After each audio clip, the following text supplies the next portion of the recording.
Hey everyone, this is Shaman from Rocketship HQ, the mobile user acquisition firm that lets you grow in a capital efficient manner. My guest today is George Natsvlishvili, the head of organic growth at Glovo. I'm very excited to have Georgy because he and his team take a very expansive view of organic growth. They cover a terrain that's far more significant than the mere keyword optimization that most folks speak about when they talk about ASO. Georgy and his team have done some very impressive work in driving organic growth and also quantifying it. They've worked across keyword optimization, conversion optimization, improving ratings, and even SEO. No, that is not a typo. They've driven significant conversion rate improvements, massive rating improvements, and saved over 3 million in marketing spend through optimizations. We dive into an immense breadth of topics in this very fascinating interview. I'm very excited to welcome Georgy Natsvlishvili to the Mobile User Acquisition Show. Georgy, welcome to the show. Thank you so much to invite me, Shaman.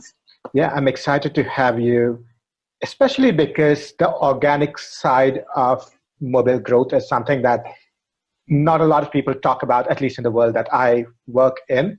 So I'm excited to dive into all of the possibilities therein. You do a lot of work in very different areas of organic growth. One of them, the more basic, is keyword optimization, which is one of the more low-hanging fruit. Now, is that usually a one-time effort or is it ongoing? And can you speak to that process? Actually, keyword optimization is a part of app optimization for mobile and part of search engine optimization from websites. So it's like a constant process. So when you put the proper keywords on in your like app title, subtitle, short description, or keyword field, you have to check how you are ranked, how your app is ranked on App Store or Google Play Store. And each time, sometimes these keywords are super competitive. So in most cases, you will not get on the top position. So you have to search for not high ranking and high traffic and high competitive keywords, but mostly you have to find a combination between the most valuable keywords for your app and the less competitive one. And it's better to rank on a top one, top two position on a low competitive keywords and lower traffic versus to rank on 20th position on high competitive keywords, because you will be not visible and you're gonna lose your space keywords. So how do you actually measure the impact of keyword optimization? Because you're like, look, the keyword ranking is improving, but how do you measure the impact of that on your growth? Yeah, so usually we're tracking on which position we have for these specific keywords. It should be, of course, non-branding keywords in most cases. And we also track the organic traffic on App Store and Google Play Store, how we change. If organic traffic changes, it means that because of these keywords, we get a lot of traffic. In Glovo case, it's super complicated to track it through this way, because we have a lot of marketing channels such as offline TV campaigns. So it's very hard to see the results of keyword optimization. But you can see as if we are on top two, top three ranking, it means that these keywords are gonna bring us traffic. Yeah, is there a way to isolate TV, out of home, etc., and say, look, this actually happened through keywords, or is there no proper way to do that? Yeah. The idea of it is that to do the rotation of keywords before and after within the same atmosphere, so the same field. For instance, if you have a TV commercial, okay, we can say, okay, we have a TV commercial for like 1 month, for instance, and we do implementation. Is something changed or not, and how fast? Right. We also launched a couple of projects about the incrementality, that we try to find out what is the incremental impact on organic for all these channels, paid user acquisition and TV. But it's super complicated and super, like, we need the time, at least a couple of years more, to see the season, to deduct the seasonality, to see the exact trends, and to define the regions, and to define the maturity of market as well. Indeed, that's one of the things I admire about your work because there's no exact data available. If you're doing a pre-post analysis, you have to make sure everything else is the same. And like you said, you're also looking at, oh, what is the actual incrementality from TV out of home? And I think that's actually very complex, as you pointed out. You know, so Exactly. yeah, an aspect of your work has been around ratings, and I understand you helped improve ratings for the Glovo app from 3.2 to 4.5 on iTunes. To dive into that, so is that true? That's what my research tells me. So no, no, in iTunes we improved, but for 4.2 till 4.7.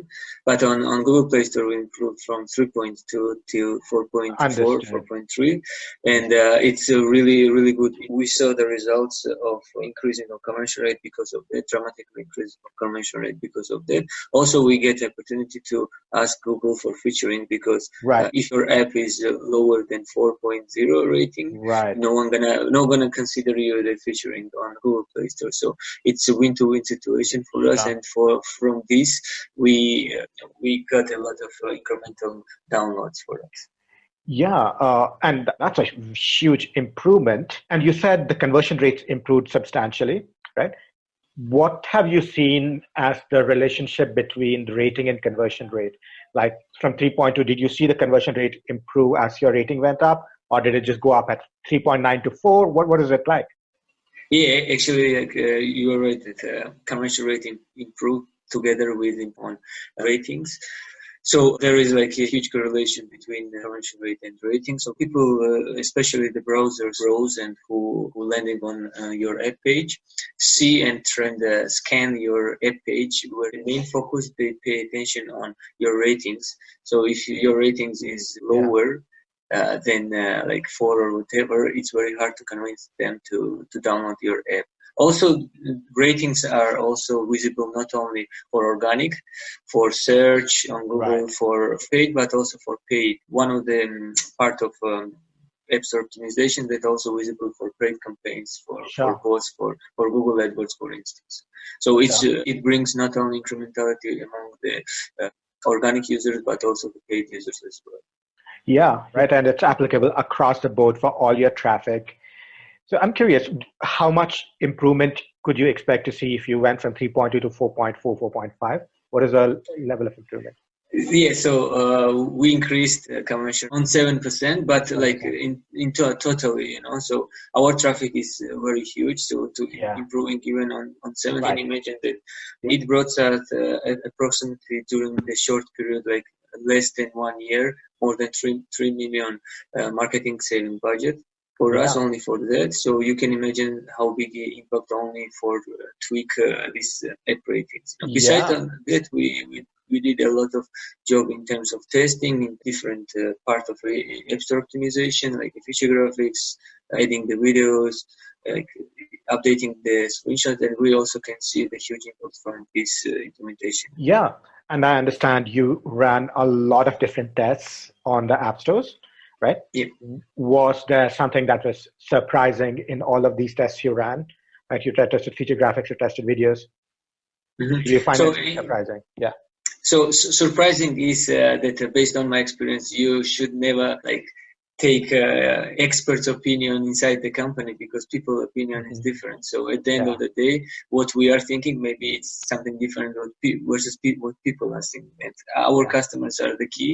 So even we went testing like super crazy ideas, and one of the like ideas that we were thinking that it's not wasn't good based on my experience. Sometimes get really good results among the customers because among the users because I mean you should Yeah. never only take into account our opinion inside the company. So Right.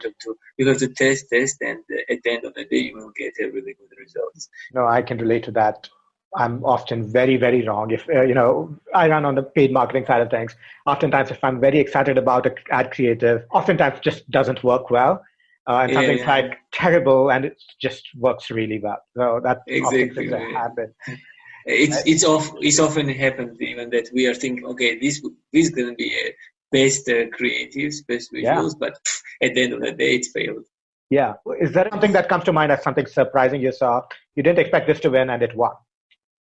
Yeah, so we put the screenshot that we were thinking that it's really really cool. We put the popular item on the first screenshots, and suddenly we changed the color of background. We tested, and unfortunately it failed. Yeah. So we find another solution. We just change the background. We change the visuals. We put instead of popular item the popular category, and hopefully it worked. Yeah. Interesting. So even if you put the popular item, it wasn't the best performing screenshot, right? But the Exactly. popular, Sometimes, yeah, because also the seasonality right, factor, right. appears. So sometimes it's popular only for specific season or That's for true. specific countries. So which item is popular for one country, it doesn't matter for Right, other countries. right. That is so fascinating. Yeah. And do you do the conversion rate testing on Google Play Dev Console or do you use third-party tools or both? On usually I'm using Play testing. Also, I use the third-party tools for App Store testing. But actually, I'm not super satisfied with these third-party tools because they redirected for the fake screen, so it's a very Yeah, bad user behavior for our visitors, and most of them they think that it's like connected with a bug inside the app. yeah, We want to avoid this, and now we are focusing on testing on Google Play Store. yeah, Even the possibility is super limited, and even this testing is not ideal, and confidence rate is super low, like yeah, 90%. So it's very, very hard to say if this test is really good or not. So we are retesting and retesting again the yeah. successful test. Only that way you can guess if it's true results or not. Also, we are testing before and after implementation, and we can get the idea. Sometimes, seriously, like before and after, also like we are taking, for instance, 1 week or 2 weeks, it doesn't work. So Yeah. you have to give more time, and in long-term period, surprisingly also that was also one of the surprise. In long-term period, it also might work. So we have a lot of cases that in short term, before and after, like 1 week, it doesn't work. But if we took like a 2 months period or 1 month, it Right. really works, and we can see the impactful increase of conversion rate. How do you look at a 2-month cohort? Because the Google Play Dev Console doesn't Yeah, give you 2 months. you can get the data from Google Play Console as well to see the first time downloads and product page views. Sure. So all information is available for you. Understood. Also, we develop a ASO KPI dashboard with all like ASO KPI that is possible in this Yeah. world. For Google Play Store and for App Store, it's a huge job that our ed tech team does. Yeah. So we have a dashboard from third-party tools and also from Google Play Console and from Sure. App Store. It's one dashboard that's showing everything in terms of Yeah. App Store optimization KPIs, and it's really helpful because we can see on a daily basis. Unfortunately, there is not a daily update from these Right. stores, but at Right. least we can see what's going on, and we can immediately inform tech team in case of something happens, with bugs or issues. Yeah. Yeah. What would you say are the top KPIs in your dashboard? Most important ones. So of course, the conversion rate, organic traffic among the browsers. These are the most related. Also the ratings as well, because Right. ratings has a huge influence on the conversion rate as well. So Right. these are the top KPIs that we have. Got it. And speaking of ratings, you said on Google Play you went from 3.2 to 4.4. What were some of the things you guys did to move that number? So there are like a different project that we implemented. So we started to answering on negative and positive reviews on Google Play Store. Also, it helps to change the user's mind and our users' mind. And some of them they switch from 1 star to 5 star to positive. We also starting to deleting the inappropriate reviews that people are like using the swearing words or something that not related within the app. So it also helps us to remove inappropriate reviews from Google Play Store. And of course, one of the biggest impact was we switch pop-up ratings that ask users to rate our app. We try different combination. Even the slight changes inside the text can Do you have, improve a lot rating. do you have an example of the slight change that had Yeah, sure. We have a very old-fashioned text that is like it was super long. We ask person as soon as he has a positive delivery, ask to rate our app. But the text that we show this pop-up message was super long, so no one wants to sales and read the whole text. So we get a lot of no, like in that case. So we just switch with the simple text, like a one-line text, and it works actually. We increase because of that, only because of these text changes on 0.2 our rating. Wow, crazy. Some of the things you don't really expect just from the text. Exactly. Right? You can imagine no one from tech team expect this. So we had a big fight with them to change something. Also, what we are doing right now, this pop-up through our CRM sites, because if you have a initial pop-up, you have to each time ask tech team to implement some changes, and it takes their resources, and they are super busy with the other stuff. So it's very hard to get their attention. So what we did, we switched from initial pop-up ratings to CRM pop-up ratings through one of our tools. I don't want to do advertisement of it now. So and it helps us because each time we want to do test, we can do on the same day. Cool. This testing. Yeah, that makes the testing process much faster, right? Exactly, and easier. Yeah, and something you guys do that I don't know of any other mobile apps doing is SEO. So tell me about what inspired working on SEO projects as a mobile app.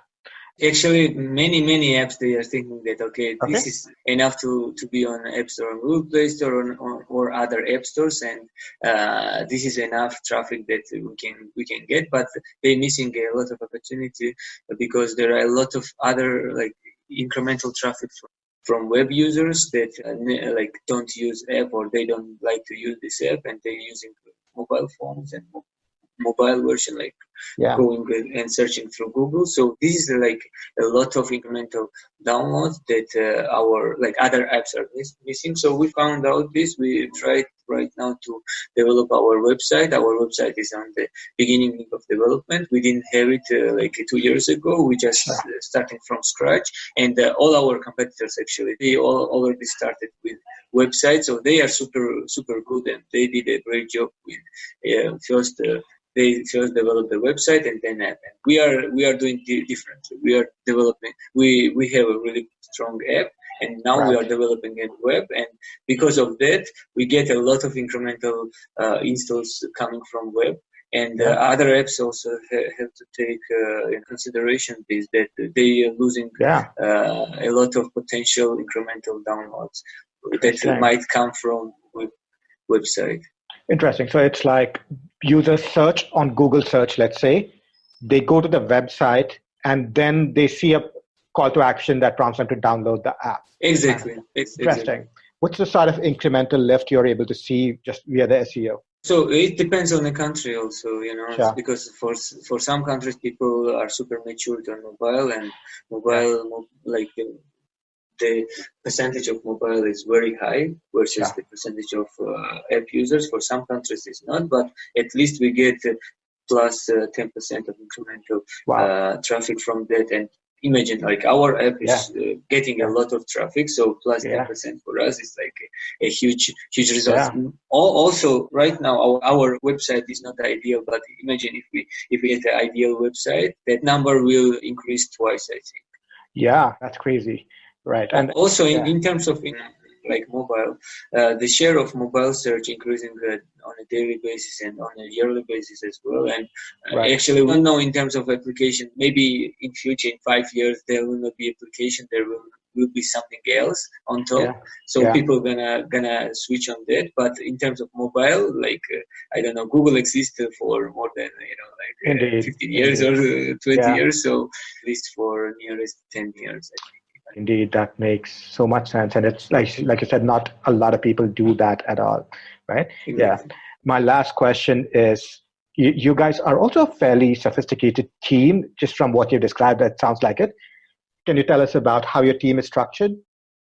Yeah, so instead of hiring new people and do manual job, we are focusing on efficiency and optimization. So we, in terms of efficiency, in terms of hiring the internal person, we have a high qualified external persons, freelancers that are working on ASO and SEO. We have also one SEO person who is in-house. Sure. And to get frustrating people, and because it's a startup life. Today you have a lot of money, and tomorrow you don't have money, and you have to, for instance, fire people. In my case, it will not be the case because we have like super efficient teams. First of all, we are like only like four persons, and we have a lot of automatization stuff. As I mentioned, the ISO KPI dashboard, monthly report, everything is automated. Right. So everything is like for one click. So instead of hiring person to do this job, we ask our edtech team to automate these processes. So for us, it's very efficient. One of the most efficient team in our company, because we brought already more than 3 million marketing savings for the company with 4 people working in my team. So this is very good achievement, and I think, in my opinion, all other teams, even inside my company, has to follow this trend and has to follow this efficiency in terms of hiring people for manual job and then get them frustrating or get them fired or whatever. They have to focus on automatization stuff, and this is a key learning that I get from this process, and this is the key trend that I think will keep in terms of like high competition of startups, and in terms of like that startups can get a lot of funds right now with this competition as well. So I think this is a key solution for that. Indeed. And I think that's also very interesting because on the paid side, I think there's a fair amount of automation because Facebook and Google are driving it. On organic, it's not nearly as common, and I'm impressed at everything you described. Georgy, I want to be respectful of your time. This has been incredible. Thank you for inviting me. Yeah, thank you for being on Mobile User Acquisition Show. For more tips, pointers, and strategies from the leading edge of mobile user acquisition, subscribe to our YouTube channel right here, or check out our blog, rocketship.hq.com/blog. Thank you.